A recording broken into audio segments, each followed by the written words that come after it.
You'll get my glasses. We've been working our open guard system. Okay? We started in De La Riva. We were controlling the end of the lever with the foot and the near side right here. Okay? We went through the entire series of sweeps from this position. We went through an entire passing sequence from this position. Out of this position, we started going into reverse De La Riva. So as soon as he strips this grip, pummels this foot, and as soon as I feel this foot open, right, I lose my hook. Can't really get that hook in there anymore. It's a good signal for me to be able to transition into reverse De La Riva. Gripping my body out, getting gripping underneath, getting frames here.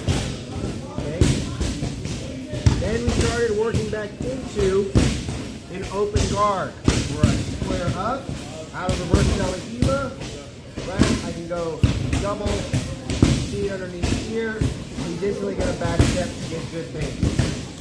Okay?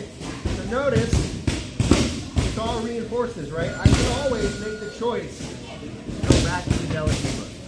That's all we can do, right? And then we're just implementing all the things that we worked from one side on the other. So that's always an availability to go back to the De La Riva. That's part of your development of your game. You figure out what you like to play. Some people like reverse De La Riva. Some people like De La Riva. Some people just like the open guard, right? They like playing here, coming underneath. All right, that's totally fine. It's up to you to develop that portion of your game. So we were working on open guard. He steps back, or here. Equally, I can go into reverse De La Riva here. Okay. So I was showing going back into reverse De La Riva, pulling myself through, going back to the back tape. That's our Kiss of the Dragon back tape that we've gone over. So we started working on our leg hug matrix. Right? So we went through our progression, we went to open guard, and he's going to start passing from open guard, right? He can, well, so if he starts going for that knee cut inside, I'm going to go back into reverse De La Riva. Okay?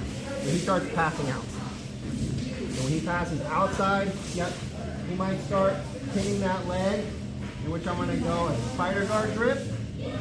Notice how I'm on my hip and this leg is extended. Okay? He's pinning this leg. This is exactly what I want. We'll recall we went through an arm hug series where we have arm bar. We can go Kimura.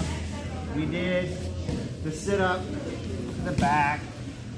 I could shoot back through, go omoplata. Right? All things that we've covered.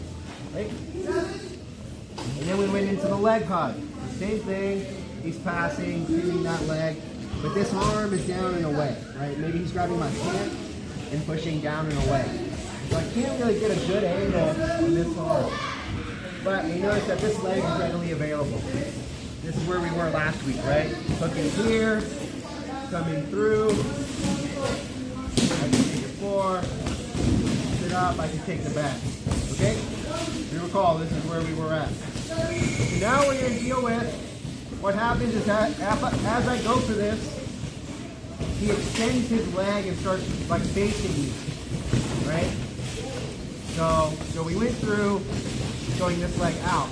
But what I'm talking about is he straightens his leg completely and starts rotating out that way. So if he goes this way, that's totally fine. He goes that way. So we're going to go with the outside roll first. You're going to go that way.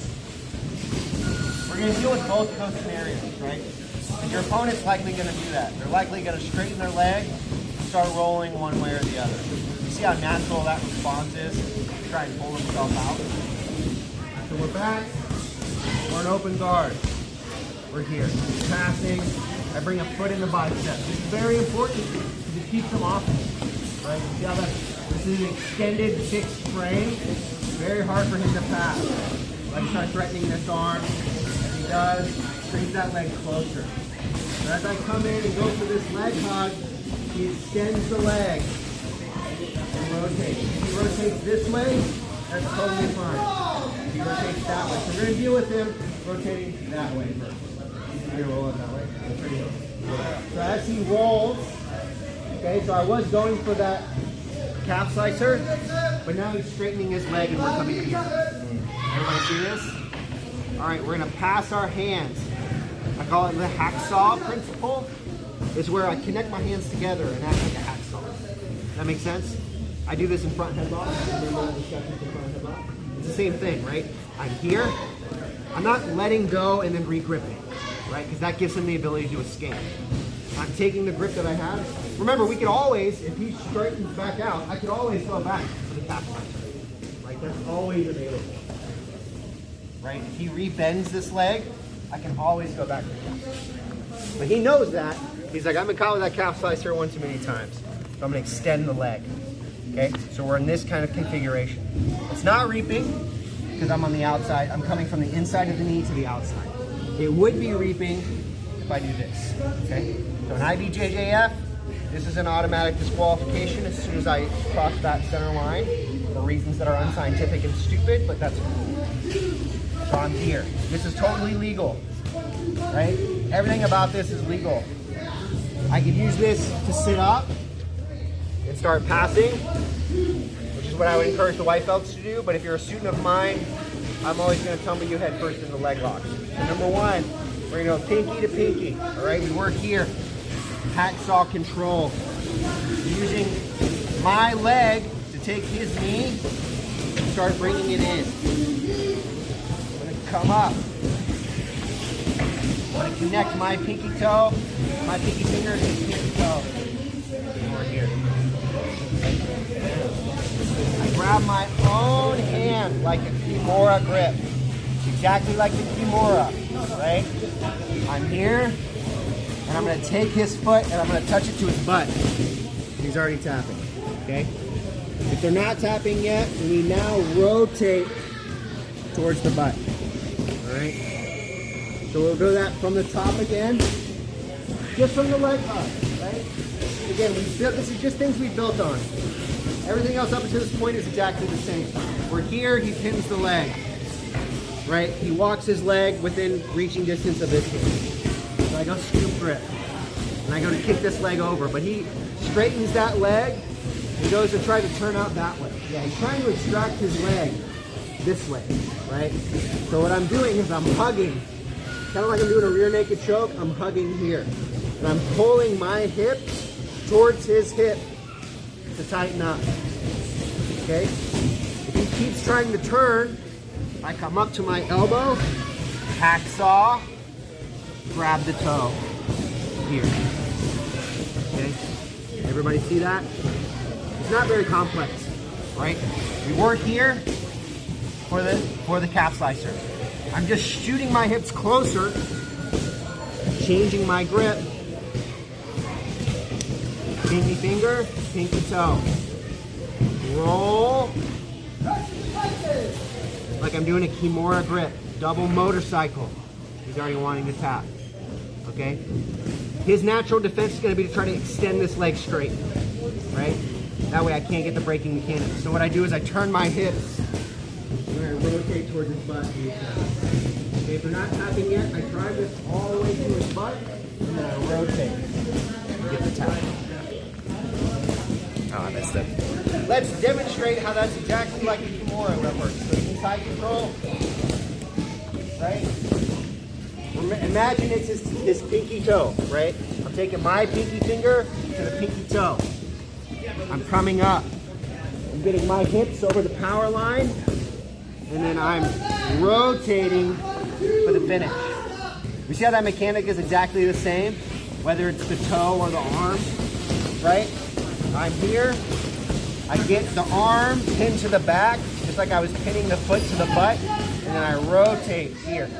And I get the break, okay? So that conceptually, the mechanic is exactly the same like a Kimura. If you've ever done a Kimura, you can do a toe hold. They're mechanically almost identical because they're attacking similar kinetic chains, right?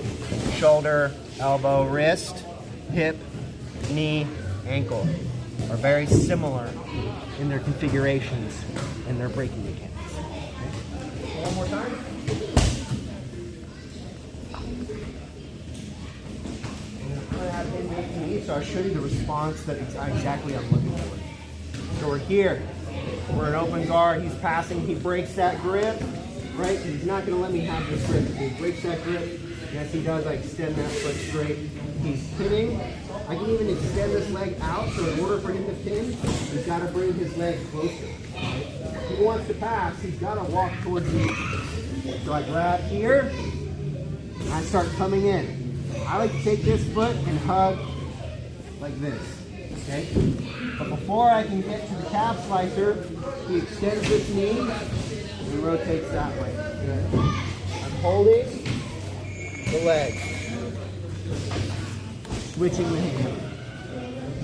Connecting here to the toe hold. If he kicks that leg straight, I extend it towards the butt, and then just like the Kimura, right? How I rotated, and I get that break, okay? So I'm curling everything here, and if he's giving me heavy resistance, I pin the leg to the butt, he's already tapping, and I can keep rotating to get the break. Okay. This is what it's going to look like. We're up. Right, I was in De La Riva. Right, I'm passing. I step. I bust this out. He tries reverse De La Riva. Right, and I start backing away. So he squares up into an open guard. Okay, he's going to go collar sleeve. Right, as I break this and step back, he extends. I'm trying to pass. I'm trying to pin this hip. Come here. That. As soon as that happens, I'm trying to come here. Right? See how I'm trying to spin away this way. He's holding my foot like a rear naked choke in here, so I can't really turn. Right? He's got all of his weight closer to me to your hip. Closer to me, good. Right? He's going to be able to prevent me from turning by controlling the end of my lever. So he starts controlling my toes. No, other way. There you go. Remember, act like we've been here before. Pinky to pinky. Pinky to pinky. You're trying to get, yeah, just like that. That's my big toe. Go. No, you're right. Go. Take that hand. Yeah, take that hand.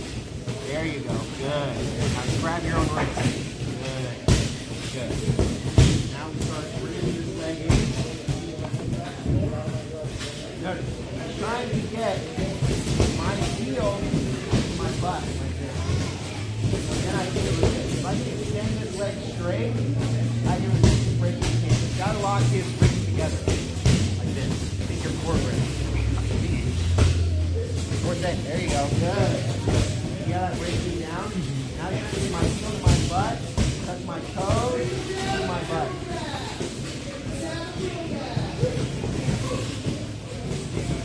So, you saw their struggle is likely going to be on passing off that control, right? Spend your time getting into that position, and then focus specifically. You'll be here, as I have the leg. As I come through, everything is the same. We drilled all this, right? We're here. He sits down and extends this leg this way, yes.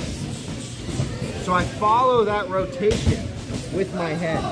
He was struggling because he was still out here like this, right? He was trying to feed his hands. Notice how my hips aren't aligned. I get my hips here. So now it's easy for me to get back to here. And then now I can go back. Does that make sense? You were here trying to get this hand through. He's like, I can't get my hand through. You have to make the space, remember? You got to come up, facing on the elbow. Pass the hand over. And then you can fall back to that hip. Your struggle was you're trying to do it all like this. You're like trying to get this hand in here. And you're like, I can't get my hand in there. Well, then you got to move. Make sense? That's probably where everyone else will struggle too. So spend your time there, right? Feel free to maneuver your body around your opponent. That's the power of jiu-jitsu, right? I'm not trying to force Devo or Zach to do anything. I'm trying to maneuver my body around them to get a breaking you can. Make sense? All right, let's give that a shot on 3. 1, 2, 3.